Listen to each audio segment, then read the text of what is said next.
सखी सैया के सुगा लुगा में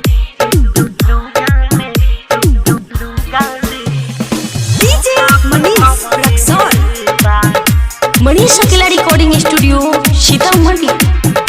सखी सैया के सुगा लुगा में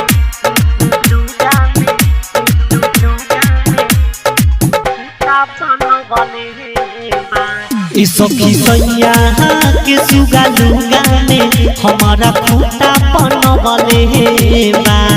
सखी सैया के सुगा लुगा में हमारा खूटा बनवले बा। कि जब घुसता हो रस चूसता, जब घुसता रस चूसता, रोज के आदत धरवले बा। सखी सैया के सुगा लुगा में हमारा खूटा बनवले बा। सखी सैया के सुगा लुगा में हमारा खूटा बनवले बा।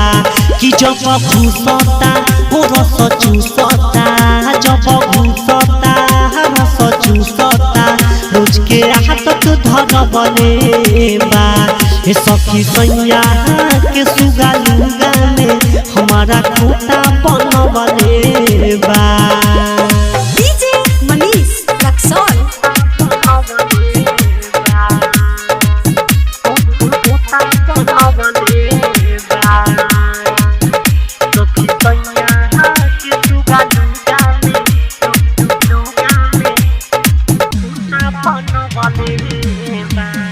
सैया पुसले बाबे घोसले उमे तेल रे,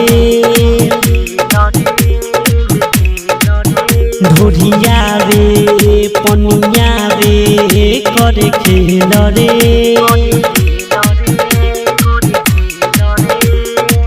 ढुकेला भीतरी तो सिकरी छोड़ा बेरे, छोड़ा बेरे, हाँ छोड़ा बेरे।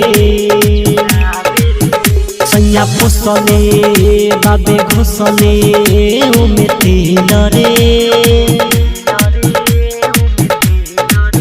ढोढ़िया रे पनिया रे करे खेल रे।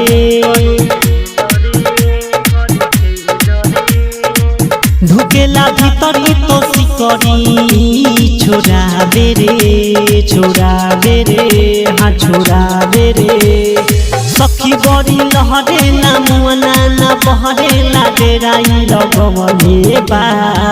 सखी सैया के सुगा लुगा में हमारा खोता बनवले बा। सखी सैया के सुगा लुगा में हमारा खोता बनवले बा। डीजे मनीष रक्सौल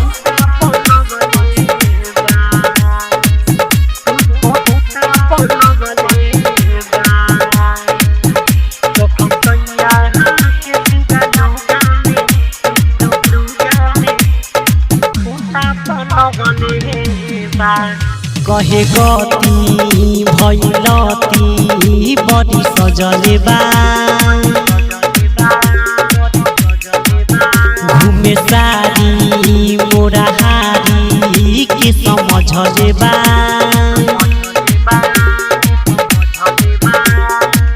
माने ना बात राती जो बनाई घबैले बा, घबैले बा, घबैले बा।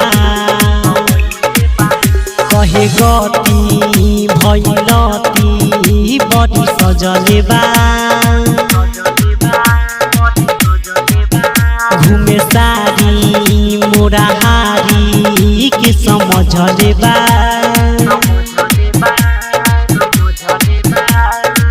माने ना बात राती जो बनाई घबैले बा, घबैले बा, घबैले बा। राइटर से आम संतोष मनीष इहे सिखवले बा।